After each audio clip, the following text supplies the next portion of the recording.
We have Dr. William Burns. He actually got his PhD here in the College of Health and Public Affairs. So he's one of our graduates. He is AICP, so he is a certified planner. He's also a professional engineer. He's a project manager with the City of Orlando's Department of Public Works. And he's going to talk to you this evening about a number of different things. We talk about staying within the time zone, so hopefully we'll be able to touch on everything. But I will put a PDF of his presentation, if that's okay with you, sure, on the course website. So, yes. So I'll go ahead and turn the floor over to Dr. Burns, and thank you. All right, thank you, Claire. Good evening, everybody. Thank you for having me in your class tonight. So I'm going to talk on, I broke my talk into 4 different parts. And the first part, number 1, is kind of a warm-up type of thing, but I thought it was applicable to the class, which I understand the title of your class is Environmental Program Management Research? Well, they modified environmental planning and policy now. Okay. They just changed it. Okay, good. It still works. Environmental planning, and it has a lot to do with our national parks. And have some of you happened to watch the PBS presentation called The National Parks, America's Best Idea? Ken Burns was the filmmaker who did it. If you haven't, perhaps you can Google it. It's outstanding. I had the opportunity to be in Yosemite 2 weeks ago. Has anybody been to Yosemite National Park in California? Good. Okay. Beautiful. Beautiful. So I've got a couple of slides to warm up on, but I think that as far as preservation goes, and if you read about the history of how that national park came about, it's very interesting with John Muir and Teddy Roosevelt. 1903, they met and camped and whatnot. Part 2, I'll touch on briefly, is just the overarching, bigger picture, the global context of why we do what we do in environmental planning. And so that has to do with demographic changes, urbanization, how it's happening in different parts of the world, and then also here at home in the United States and then in Florida. Part 3 is the biggest part of this talk, and that has to do specifically with projects that I've been involved with at the City of Orlando. And as Claire said, I'm a project manager. I've worked there almost 25 years, and so I've had the opportunity to work on some really good projects over the years. So I'll share those with you. And then part 4, if we have time, I'll talk a little bit further about world demographics, and then I'll talk about Helsinki, if we have time. Has anybody had the opportunity to go there? It's not one of the cities that you would think about going to, but it's a very progressive city in the Baltic. They're doing some really neat things. And as far as Western Europe is concerned, they have the biggest redevelopment project in all of Western Europe in the city of Helsinki. So, oh, that's pretty. So I took this picture on top of Glacier Point, and this happened to be where John Muir and President Teddy Roosevelt met on May 15th, 1903. And John Muir was trying to persuade the Congress to preserve Yosemite National Park. And as I mentioned, it's called the National Parks America's Best Idea. And it really is America's best idea because America was founded on democracy, and we have the Declaration of Independence. And what better way has that been played out with regard to our landscape as with our national parks, where they're open for everybody, and anybody and everybody can go. But by the way, this is, those of you who have been there, you know this is Nevada Falls, this is Vernal Falls, and you can walk up the valleys down here, you can walk up to Vernal Falls, on up to Nevada Falls, you can walk around, and you can even walk up the backside through cables of Half Dome. And then there are some crazy people who actually go right out to that ledge, and instead of hiking back down, you know what they do? Jump. Jump. Free fall. Yeah, base jump. Nice. Yeah. So hopefully they have a parachute. You know, what's neat about the parks and stuff is the fact that it is America's best idea. There's a lot of people from other countries that visit these parks. And on the trail, I noticed that there were more people, I encountered more people that spoke foreign languages than English. which was really cool. I heard Western European, French, German, a lot of German, Slavic languages in Central and Eastern Europe. So it was, and then of course Central South America, Spanish. These two guys here, I bumped into them in the trail. They were from Munich. This guy actually was from Barcelona, but he lives in Munich. But I walked up on the bridge, and these guys trotted right out. This guy actually was out here before I took the picture. And I thought, man, I hope you don't slip or something. That's Nevada Falls. And so where that gentleman was standing was right up there. That's Vernal Falls. There's a little bridge. It's very beautiful. When you walk down from Vernal Falls, it's called the Mist Trail, and this is why. Because the mist creates rainbows, and you have these steps that go down, and I don't know if you had an opportunity to hike down when you were there, but it's really an amazing trail experience. And there's President Roosevelt, John Muir, standing up on Sentinel Dome, which is one of the higher peaks. You can drive up to Glacier Point, or you can hike up to Glacier Point, which is an elevation rise of about 4,000 feet over 4 miles. So that's pretty steep. That's a pretty good hike. I don't think they did that. I think they drove up. But that's Yosemite Falls in the background.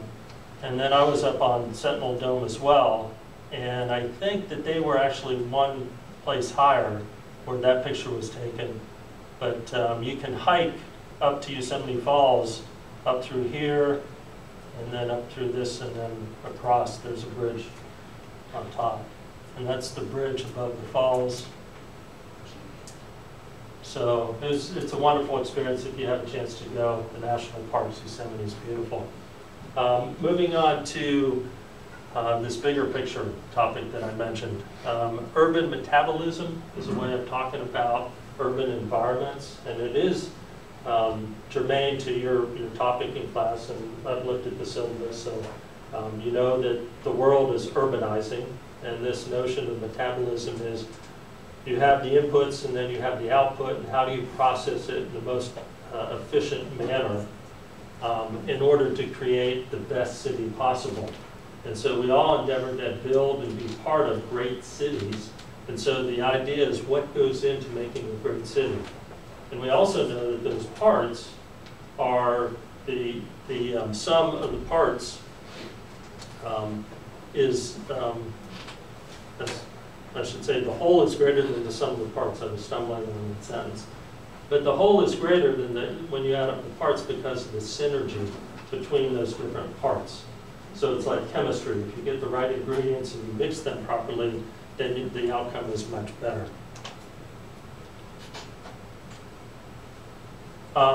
As you probably know, we're living in this increasingly urbanized planet. Right now, 50% of the population of the world, I think the present population on Earth is around 7.4 billion people. So about 50% of the people live in urbanized environments. And that is expanding, where about 70% of the people by the year 2050 will live in these urbanized environments. So that has a lot of pressure in certain cities and urban places around the world, in our country. And so this whole notion of protecting wetlands, dealing properly with water, wastewater, all the environmental issues, we are going to have to be a little bit smarter as to how we do that.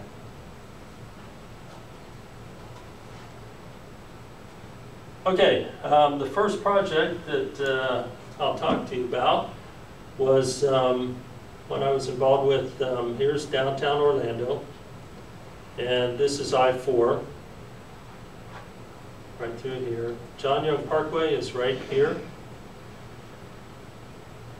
And then this is the I-4 Conroy Road interchange with the Millennium Mall down here where the overpass says Orlando. So when the city built John Young Parkway through here, the city constructed this road through remnant wetlands that had already been chopped up.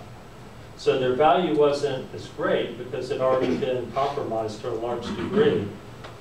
But nonetheless, when we did this, and this was right after I started with the city around 1990, I was the project manager of John Young Parkway. And so at the time, we could not go out and buy mitigation credits. And I don't know if you've had an opportunity to talk about that in class, but when you impact wetlands with any type of project, an infrastructure type project, then you have to mitigate for those impacts. And if you are proposing to impact a really great wetland, you may not get permission to even do that. In this case, we were granted permission, but it took a lot of trips to Tallahassee to facilitate it. And what the deal was, at the time, they didn't offer mitigation credits, where what they have established now is if you impact wetlands and they allow you to impact those wetlands, you can write a check for a certain amount of money to buy credits in a wetland that the state or the federal government wants to preserve in perpetuity. So you are helping purchase that, or you're helping provide dollars to maintain it or to further enhance that particular wetland. At this time, they didn't have that, so we had to go out and find opportunities for wetlands that were kind of screwed up, compromised, that we could in turn create, enhance, and make better. So there was this piece of property right here that is a 400 acre tract of property. And it was proposed and permitted to be a residential subdivision. Metro West is right here, by the way. This is Kirkman Road. But there was an eagle that landed on the property and built a nest. And so that encumbered the property because at the time, the eagles were a little bit more protected than they are now. I don't know the actual classification. But you could not do any type of construction or whatever. I think it was up to like 500 feet, and then they had a 1,000-foot zone. And so it basically took out most of this property for development. And then once an eagle lands and builds a nest, even if they fly away, then they give them the opportunity for so many years to come back, and the property is still encumbered. And I think at the time too, they didn't have this, I think now they have more, with the federal government, if they encumber your property, you have issues of inverse condemnation. It's, you know, it's a taking. I don't know the actual legal situation, but at the time, the property owner lost a lot of money. So the timing was really good because we needed property, and we weren't going to develop it other than to enhance the wetlands so that we could gain credit for the impacts we had with John Young Parkway. So we bought it for a really good price. And then within that wetland area, so this is it here. And this is after some development took place with the school. That was it right around the, well, this was a couple years after we actually bought it. So this is looking south in that direction, and L.B. McLeod Road is down here. So this is where we were constructing a lake, and this property here was far enough outside the Eagle Zone that eventually we got clearance and worked with Orange County Schools to create an elementary school on that parcel of property. But it's within this area here that we picked up most of all our mitigation credits for John Young Parkway. So this was a general plan. So this was a conservation easement. SunTrust actually owned this. We didn't actually buy it, and that's where we did a deal with them, partnership to do the elementary school. And then within this area here, we created 3 cells that were really indicative of the land at the time. This area here was a lot of cypress trees, but it was badly degraded because it was not receiving enough water. And as you know, cypress trees need a certain amount of water. They don't have to be pooled in water, but the roots have to have access to water in order to thrive. This wetland had been degraded badly, and then this one was in really bad shape. So we had to restore, enhance, and also create wetlands within the cells. Yes? Is there a limitation to how far you can go to accumulate these credits with a project like this? Like if this was in like northern Florida, would that have been outside of that realm for you? At the time, it was very challenging because you were required to address your mitigation within the same water management district and also within the same drainage basin. So this is the Shingle Creek drainage basin. This is Shingle Creek right here. This property lies at the very headwaters of the Everglades and of Shingle Creek. So there's a little debate about, you know, where did the Everglades actually start, but there's a strong support to say, right here, this is where the Everglades begin. And so the drainage and what we do here has some impact, whatever small or whatever, but if you make enough impacts along that trail to the Everglades, then you've done something positive. So yes, we were fortunate. It was right there. And, you know, timing is very important, and so location, and the eagle was there, so we had it. And then,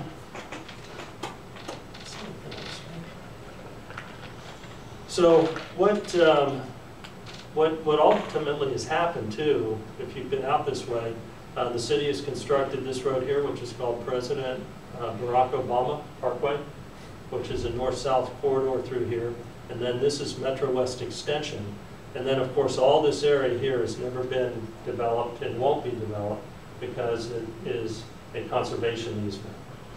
And what we did, we constructed this lake here, and then this lake, this is a systems, a stormwater project. It also benefits flood control for this neighborhood up here. They were getting flooded out. And, you know, through hydraulic modeling or whatever, you can determine actually how much flooding occurs on these streets, you know, backs up into the stormwater, and then how many houses are flooded. Yes, sir? What was the reasoning behind conserving the area but then building a road, I think it's a 4-lane highway? Yes, Parkway. What's the reasoning behind building a 4-lane highway through a conservation area? Well, actually this area here, the conservation area that we have this easement on, it's a right-of-way. So this road right-of-way was always preserved. So we didn't take any of the conservation easement for the roadway. We worked outside of that easement, which was already in place. That was a right-of-way that was in place, I don't know, 30, 40 years ago, long before we came on this property. So, you know, and speaking of that, though, one of the good things, like the national parks, you know, when I was out there, I had the opportunity to stay in this really nice hotel in the valley. My old college roommate has been a successful attorney, so I met him out there, and he paid for all the room and stuff like that. And it was, that hotel was built in the valley, and they have a plaque, and they explain it all because they wanted people. The guy who built the hotel and the political people realized that for Yosemite to survive, they needed to engage, they needed to bring people to the park. So they didn't want to just preserve it for, you know, the nature and the animals and this. They wanted people to be there because if people were there, they would realize the beauty and then they would stand up and protect it. And that's why it's important for people and younger people to get involved with national parks so that they're protected and people don't change their minds. Politicians don't sell them out later on. So, you know, I think in a way, you know, this road was necessary in the overall transportation plan for Orlando. We needed a north-south corridor, but it's not necessarily a bad thing either because then this connects to Kirkman Road and people actually now are integrated into the wetland. And so there is, at one time I was trying to push for a conservation center to be constructed, you know, very rustic and this type of thing to further engage people into that park. So bringing the transportation corridors in, if done properly, you know, is a good thing. Yes? I'm sorry, real quick. What's the likelihood of 50 years, or 20 years, 50 years, 100 years from now, that area being developed into development because the roadway, you know, it's there 100 years from now, we're going to say we have to build out this land. Is that going to happen? I mean, I know you can't see the future. But. Yeah, but based on the instruments, the legal instruments that are in place right now, it will be very difficult. And not only the legality of it, and when I was talking about easements that the city conveyed for perpetuity, Now, maybe those can be changed down the road or something. But the other good thing is that I'll talk about is that, you know, that's one side of the house. But if you can demonstrate that functionally this is very important, then it's harder for somebody to negotiate it away. Because you say, wait a minute, this has a function, and the function is that the stormwater from this whole Lake Man community here goes into this lake. And as I mentioned, then the lake was dug out, so it provides attenuation for like the flooding events or storm events that have thrust a lot of water very quickly, like the 10-year, 25-year. I don't know if you're familiar with the different stormwater events that are modeled hydraulically. But then it protects flooding in this area, and then also the stormwater is routed through this wetland then, comes out this outfall here, and then this used to be just a drainage ditch through here. Well, what we've done is we've plugged off some of the drainage ditch, and we route the water now into that cell here, cell number 2, which is interconnected to cell number 1, which is interconnected to cell number 3. So the water goes through this filtering system to a certain degree, and then before it comes out here and then goes underneath the road and then into Shingle Creek. Yes? What type of outfall structure is that to get across the road? Yeah, exactly. Here? Yes. Pipes. It goes under. So Yeah. it's the So structure the of the pipes? Yep. Okay. The pipes are right here, and so the Lake Fran outfall, I think there are 6, I think 42-inch pipes. They're big ones because there's, you know, this is a big drainage. This is a 200-acre drainage basin. So is it an outfall structure that allows the water to build up and then go into the pipe, or is it just the culverts? Just the culverts. Yeah, direct connect, and then the differential of the water levels is then done within these cells here, because these cells, their ground elevation are at different elevations. In this one here, this was basically wetlands creation. So I'll show a slide where we did a lot of digging. We dug it out so it's deeper. We planted cypress trees. Whereas this area here is a little bit higher in here. And originally the Water Management District wanted us to really do the same thing, create. But earthwork is very expensive. And we had a certain budget too, which, you know, on all your projects you'll have budgets. So we were fortunate that we made a strong argument that we thought that we could enhance this and not create it and not start from scratch. And fortunately it's worked. It's worked very well. Sorry. It's okay, you're okay? Water went down the wrong pipe. Okay. Out of curiosity though, for water to get past the highway there, are we talking like a 100-year floodplain there, or For what type of conditions have to exist to move that water to the wetlands below? well, actually, it's not really a vent. There's a certain stage. I mean, it's dictated by the infrared elevation of those pipes, and I can't tell you what that is offhand. But I can tell you this: that the bottom of this lake here is probably only 3 to 4 feet lower than the elevation of this wetland through here. Okay. But generally speaking, through probably 8 months out of the year, there's water that is draining through these pipes into this area here. And of course, when you have those storm events, especially this time of year as we move into the rainy season, then the water, this lake will stage up higher, and then, you know, it will start moving the water through. But there's about a month in the dry season where there's no water moving. Okay. Yes? I was wondering, because the Eagle's Nest, was there restrictions even though you were doing restoration for the same requirements as it was regular development? Yes. Yeah. Okay. Yeah, there was, and that's a good point, because the Eagle Nest, it was actually right in here, and it was problematic for us because this is the area that we had to create the wetland. And so that required a lot of earthwork, which is a lot of equipment, a lot of digging, a lot of noise, and this type of thing.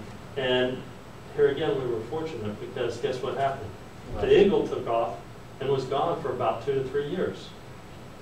they had their piglets and everything, and it was a good couple, but for whatever reason, they took off.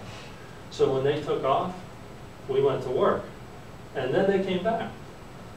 And I don't know, I haven't really followed them too much, so I don't know if they're out there, but you know, they're creatures of habit and they return to their nest. But that nest has been blown off. There's one big pine tree out there, and they like the tallest tree, as we know. And that nest has been blown off about 2 or 3 different times, but they keep, you know, probably picking up the same pieces of wood down there. They know how to build it. Yes? You see with that, you got that wetland 3A outfall? Yes. How do you protect that from runoff on the roads? And most importantly, how do you protect that from landscaping, fertilizers, and those terrible byproducts? Yeah, well, this is a trail, and this is part, so, but it is paved. But the trail. And I see like housing development nearby, so there's Yeah. cars, where there's Oh, cars, yeah. there's trouble. Yeah, well, no doubt. And so one of and a lot of these older neighborhoods, as you know, they don't have detention ponds, you know, before they put those policies into place. So, and when I talk about the importance of this project, the project serves a very important role in the fact that it does provide detention. And the retention is where you have this uptake of nutrients and then some of the pollutants and this type of thing that go into this, you know, there's about 120 some acres here and 200 acres down here that's routed through these filters, so you're getting that benefit before it goes down Shingle Creek. But yeah, this pavement here, most of the pavement is sloped back into the wetland, so it drains off that way. So it's in the wetland first, and then it pops off into this lake, but then it goes here, and it goes here, and here, and here before it goes out here.